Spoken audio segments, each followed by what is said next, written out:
Радио нэг тусал. Усны төлбөр дээрх метр кубын хэмжээ.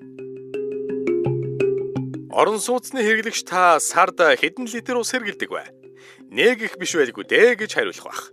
Төлбөрийн баримтаа харахаар нэрэл ингэж бодогдохоор. Төлбөрийн баримт дээр 2, 3, 4 метр куб гэсэн хэмжигдэхүүн байдаг. Энэ нь ямар утгатайг тайлбарлая. 1 шометр буюу 1 метр куб ус гэдэг нь 1000 литр ус гэсэн үг юм. Тэгэхээр 5 метр куб ус гэдэг нь 5, 50, 500 ч биш 5000 литр ус гэсэн үг. Бид өдөр тутамдаа усыг хэрхэн хэрэглэдэг вэ? Нэг удаа нүүр амаа угаахад 12 литр, шүршүрт ороход 200 литр, нойлын усаа нэг удаа татахад 10 литр ус зарцуулдаг. Танаас гадна танай гэр бүлийн гишүүд, эрсэн зочид өдөр бүр сарын турш дээрх шиг хэрэглэхэд хэдэн мянган литр ус болохыг та төсөөлж байна уу? Бид 24 цагийн турш халуун хүйтэн усыг шууд хэрэглэдэг учраас ус ямагт бэлэн хязгааргүй мэт санагддаг юм.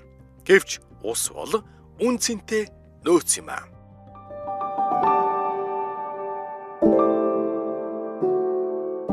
Радио нэг тусал. Баярлалаа.